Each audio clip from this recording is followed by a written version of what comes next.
jadilah kalian sebagai subjek di dalam berzikir agar bisa menjadi objek di dalam zikirnya Allah. Meskipun itu ada orang yang dermawan, kaya raya, dia suka membagikan hartanya kepada sesama. Dan di satu sisi ada orang yang memperbanyak zikir kepada Allah. Derajat dari dua orang ini di sisi Allah lebih utama yang banyak berzikir.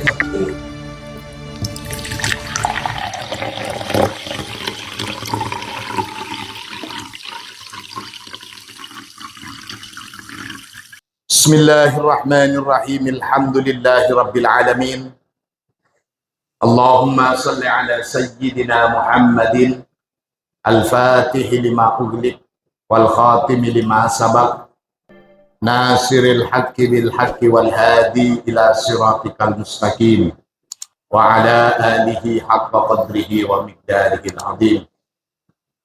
Rabbi shrah li sadri wa yassir li amri wahlul 'uqdatam min lisani yafqahu qawli, amma ba'du. Anak-anak sekalian, segenap santri Al-Munawwariyah rahimahumullah. Kita masuk di malam ke-12 bulan Ramadan. Doa kita selalu mudah-mudahan segala amal ibadah kita selama bulan Ramadan diterima oleh Allah Subhanahu wa taala.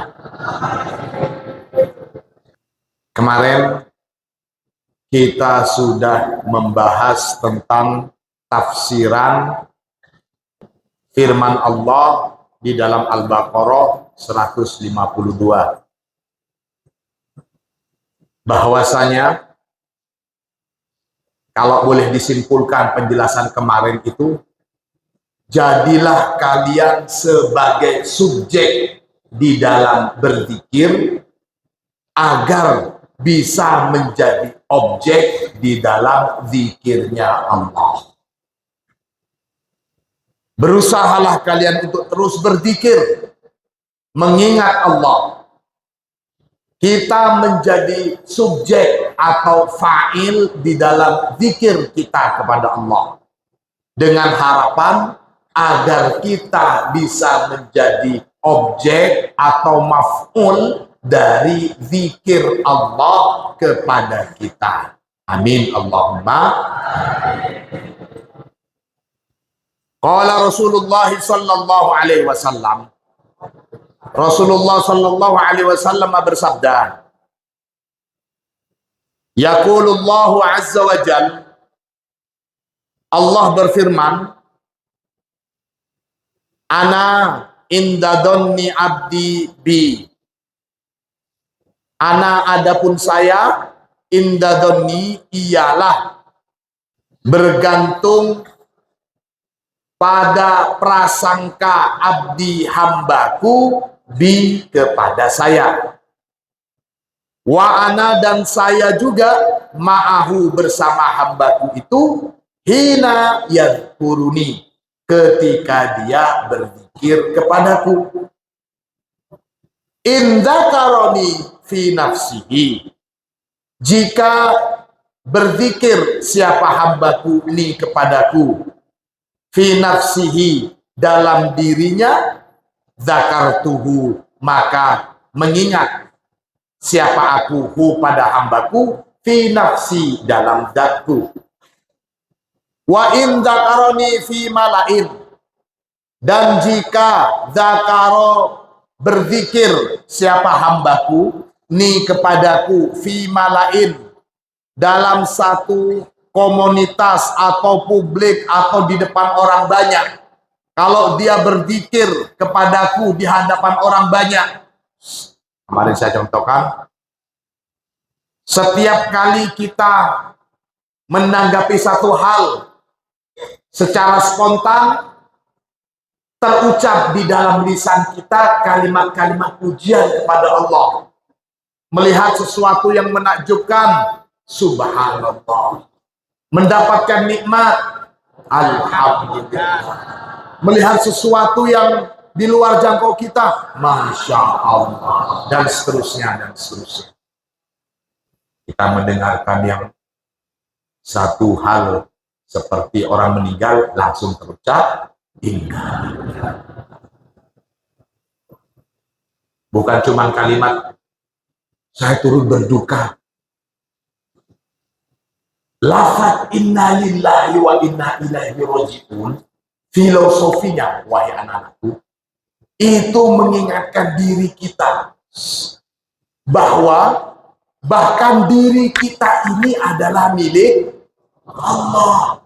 Jangankan harta kita, jangankan pikiran kita, jangankan apa yang kita miliki, bahkan diri kita satu-satunya, nyawa kita, nafas kita itu milik Allah. Jadi ketika mendengar ada orang yang wafat, kita mengingatkan diri kita, inna lillah, sesungguhnya kami ini lillahi, ialah milik Allah. Wa inna, dan sesungguhnya kami ini ilaihi raji'un, hanya kepada Allah akan.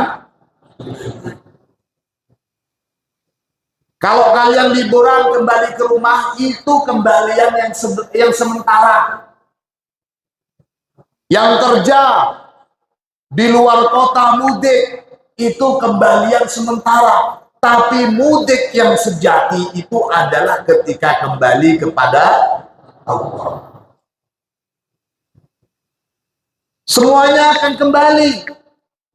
Liburan, kalian kembali ke rumah kalian. Selesai mondok, kalian kembali ke kampung halaman. Tapi jangan lupa, kita pasti akan kembali kepada Allah. Ini yang pasti. Kalau liburan, apakah kita akan kembali ke rumah orang tua? Insya Allah. Yang sedang kerja di luar negeri, yang sedang kerja di luar pulau, di kota lain, apakah ketika lebaran dia akan mudik? Jawabannya, insya Allah. Tapi kalau semua dari kita akan kembali kepada Allah, tak ada kalimat insya Allah, tapi pasti. Paham gitu? Kita akan pasti kembali kepada Allah. Nah. Dan setiap saat kita menghadap Allah dalam ibadah kita, dalam zikir kita, dalam wirid kita. Kalau kita terbiasa kembali kepada Allah dalam keadaan senang kita, kita selalu kembali kepada Allah dalam suka dan duka, maka ketika nanti sudah kembali selamanya kepada Allah, kita termasuk orang-orang yang siap kapan saja kembali kepada Genokomputer. Sekarang kita bahagia, kurang berapa hari lagi kita akan kembali ke rumah liburan. Bisakah kita juga mendapatkan kebahagiaan saat kita mengingat bahwa saya ini akan kembali kepada Allah juga? Kalian dengan senang ketika liburan kembali ke orang tua, karena orang tua kalian menganggap kalian itu anak-anak mereka, dan kalian juga sangat nganggap bahwa mereka itu orang tua kalian. Coba bayangin, bagi anak yang sudah tidak senang ke orang tuanya, patah arang hubungannya dengan orang tuanya, akan pulang ke rumah orang tuanya itu sudah gak ada rasa senang. Saya yakin, seyakin-yakinnya, meskipun sekarang kurang 9 hari kalian liburan, tapi kebahagiaan dan mempersiapkan liburan untuk kembali ke orang tua itu dengan perasaan genoboboten. Alasannya kita kan, kenapa ya? Ya karena saya dianggap sama bapak ibu saya dianggap anaknya, dan saya sangat menganggap orang tua saya sebagai orang tua. Kalau kita sebagai hamba Allah, kita menyadari diri kita ini adalah hamba Allah, menyadari bahwa Allah itu adalah Tuhan kita, tempat kembali kita yang pasti. Kalau kita menganggap bahwa Allah lah tempat kembali kita yang pasti, kita persiapkan mulai saat ini. Setiap saat kita menghadap Allah, kita meyakini betapa lemahnya diri ini, betapa hinanya diri ini di hadapan Allah. Maka dengan keyakinan seperti ini, insya Allah kita termasuk orang-orang yang siap kapan saja dipanggil oleh Allah. Anak-anakku sekalian rahimahullah, tidak ada yang tahu kapan kita ini kembali kepada Allah. Tapi itu pasti. Kalau liburan sudah ketahuan tanggal 20. Apakah kita bisa liburan? Insya Allah. Kembali kepada Allah, gak ada tanggalnya dan tidak ada seorang pun yang tahu. Tapi itu pasti, nak. Itu pas. Maka amalkan ilmu berdoa dan berzikir kepada dan berzikir kalian kepada Allah. Insya Allah kalian termasuk orang-orang yang ahlullah. Kalau sudah menjadi ahlullah, berarti kan kalian itu kan sekarang menjadi ahlul bait. Ahlul bait di rumahnya orang tua. Maka kalian senang pulang ke rumah kalian. Kenapa? Karena saya ahlul baitnya. Bapak saya, ibu saya, saudara saya akan menyambut kedatangan kami dengan penuh sukacita. Karena saya ini termasuk ahlul bait di rumah. Saya termasuk keluarganya. Nah, bagi mereka yang sudah tercatat sebagai ahlullah, kembali kepada Allah itu bukan sesuatu yang menakutkan, apalagi mengerikan, tapi justru menjadi sesuatu yang didamba-damba. Itulah para waliullah, ahlullah. Dan kita, kalian sebagai santri tahfidzil Quran, kalian sangat berpeluang menjadi ahlullah melalui Al-Qur'an. Amin Allahumma. Wa in dzakaroni fi mala'in dzakartuhu fi mala'in. Maka aku juga, kata Allah, akan menyebut hambaku itu fi mala'in, dalam satu komunitas. Hum, adapun mala'in di sini khairun minhum. Kalau kita bangga berzikir kepada Allah di hadapan banyak orang, maka Allah juga akan menyebut kalian di hadapan para malaikat, di hadapan semua makhluk Allah yang ada di langit. Itu lo lihat, santri Al-Munawwariyah berzikir kepadaku, aku bangga kepada mereka. Amin Allahumma. Wa an Anas radhiyallahu an, dan dari sahabat Anas, semoga Allah meridhoi, anin Nabi sallallahu alaihi wasallam, dari Rasulullah sallallahu alaihi wasallam, qala, bersabda siapa Nabi. Rasulullah bersabda, ma min qaumin, tidaklah dari satu kaum, ijtama'u, berkumpul. Siapa mereka kaum? Berkumpul untuk apa? Yadhkurunallaha, berzikir kepada Allah. Yadhkurunallaha ta'ala, berzikir kepada Allah ta'ala. Di dalam zikir mereka itu, la yuriduna, tidak menghendaki siapa mereka, bidzalika, dengan zikirnya itu, tidak menghendaki, illa wajhahu, kecuali mengharap ridho Allah. Dia berzikir bukan untuk apa-apa, hanya semata mengharap keridhoan Allah. Orang yang berzikir seperti ini, jika ada kaum yang berzikir kepada Allah hanya mengharap ridho Allah, kondisi yang demikian ini, illa nadahum munadin, kecuali nada, berseru atau memanggil, hum, kepada mereka, munadin, siapa suara seruan. Jadi ada yang berseru nanti, ada yang memanggil, minas samai, dari langit, Suaranya bagaimana? Apa yang diserukan dari langit itu? Ankumu. Katanya suara dari langit itu, berdirilah kalian maghfuron, sebagai orang yang telah diampuni dosanya, lakum bagi kalian. Allahumma sholli ala Muhammad. Ankumu maghfuron lakum. Bangunlah, bangkitlah, berdirilah kalian dengan dosa-dosa yang telah diampuni lakum bagi kalian.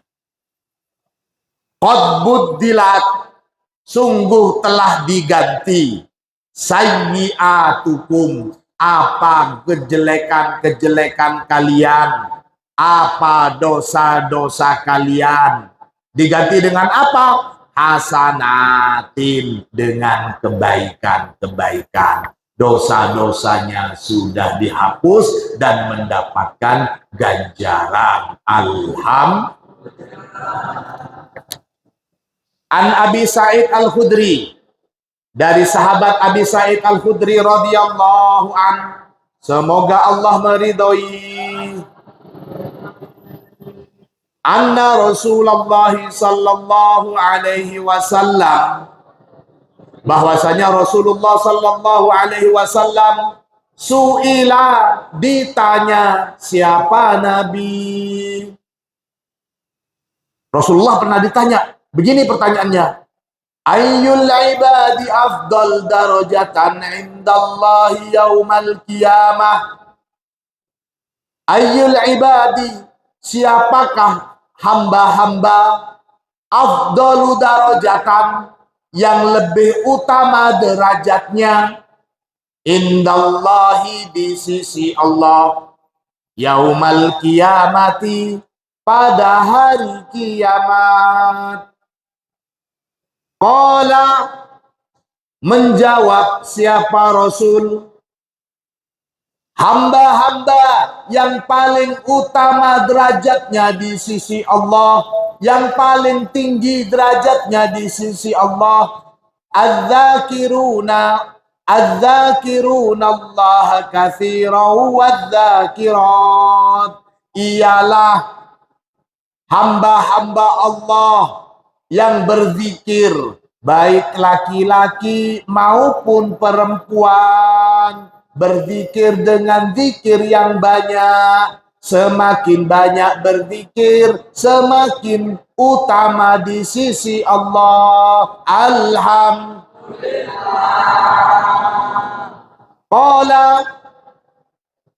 Kemudian bertanya siapa Abi Sa'id Al-Khudri.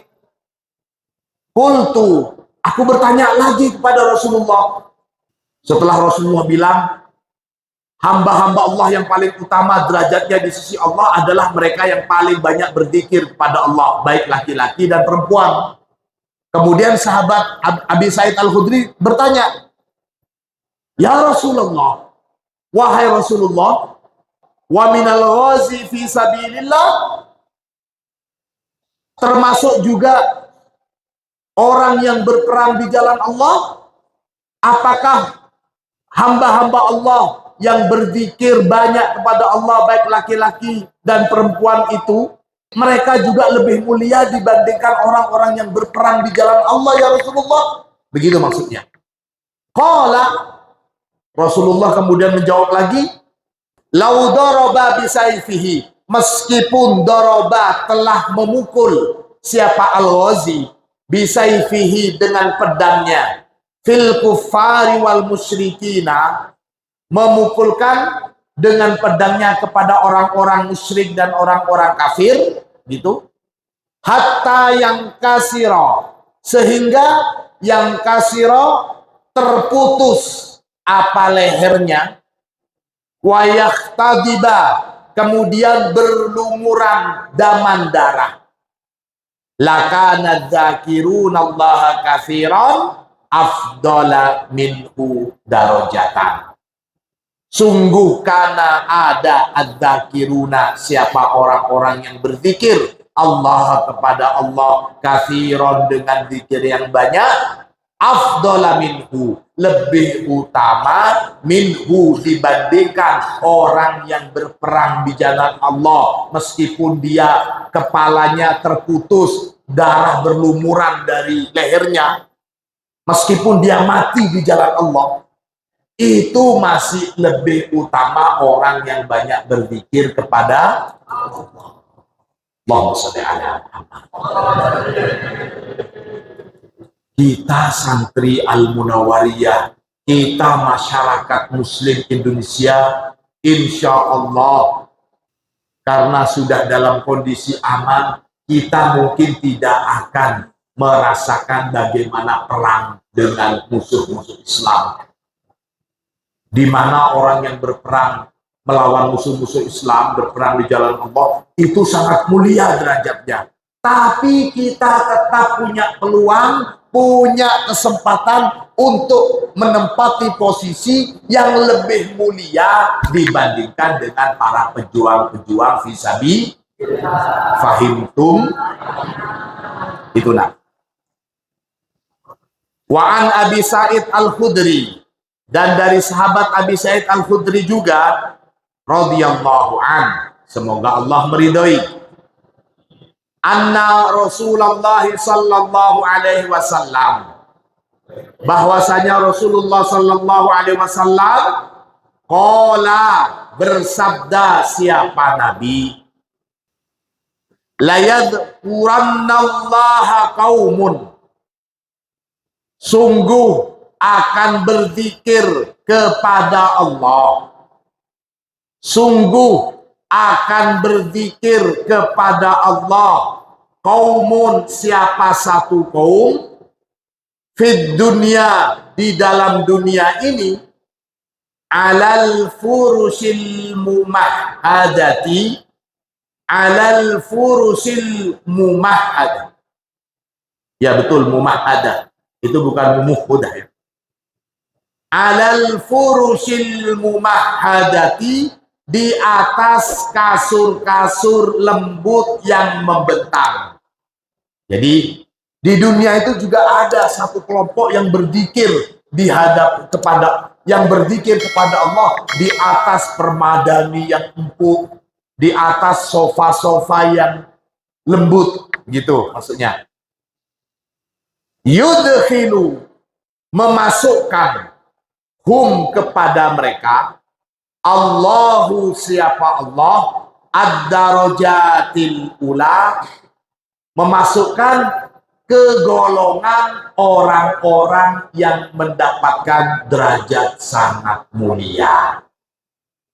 Meskipun zikirnya di dalam masjid yang ber-AC, di atas karpet permadani yang tebal, tetap saja mereka tergolong sebagai kelompok yang mendapatkan kemuliaan tinggi di sisi Allah. Begitu maksudnya.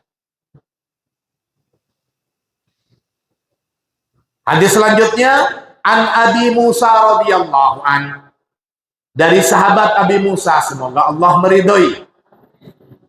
Qala, sahabat Abi Musa berkata, qala Rasulullah sallallahu alaihi wasallam, Rasulullah bersabda, lau anna rajulan fi hijrihi, lau anna, meskipun, anna rajulan, bahwasanya seorang lelaki, fi hijrihi, di pangkuannya itu, maksudnya dia memiliki gitu, darohimu,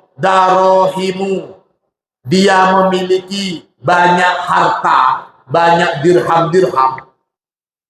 meskipun ada seorang yang dia mempunyai banyak harta, yukosimuha, kemudian dia membagikan harta-hartanya itu, menjadi orang yang dermawan, banyak uangnya, sedikit-sedikit dia berbagi rizkinya, dia membagikan rizkinya kepada orang banyak. Jadi begitu maksudnya. Wa akhor, dan ada orang lain, yadhkuru, yang berzikir, siapa akhor, Allah, kepada Allah, Kana dzakiru, maka ada siapa orang yang berzikir Allah kepada Allah, afdolu, ialah lebih utama. Maksud hadis ini begini. Allahumma sholli ala Muhammad.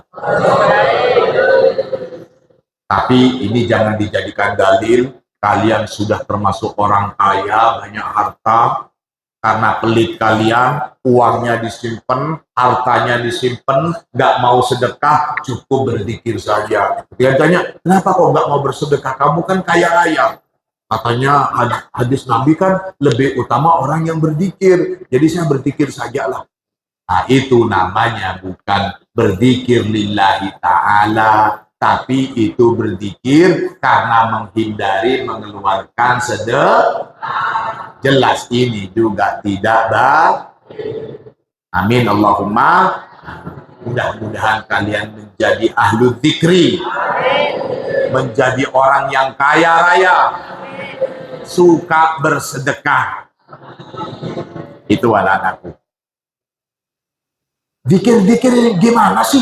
Kok sepertinya mulia sekali zikir itu ya? Di bawahnya ada keterangan. Az-zikru, adapun hakikat zikir itu, huwa, adapun zikir yang dimaksud dengan kemuliaan yang luar biasa itu, istighraqud dzakir fi syuhudil madhkuri. Hakikat orang yang berzikir itu adalah istighraqud dzakir, menenggelamkan diri orang yang berzikir fi syuhudil madhkur, dalam musyahadah kepada zat di mana dia berzikir. Jadi orang yang maksudnya di sini adalah orang yang berzikir dan betul-betul terlena dalam zikirnya. Terlena dalam zikirnya, dia sudah fana. Dia sudah menganggap diri ini sudah nggak ada, sudah nikmat sekali dalam zikirnya. Sudah tidak peduli dengan sekitarnya.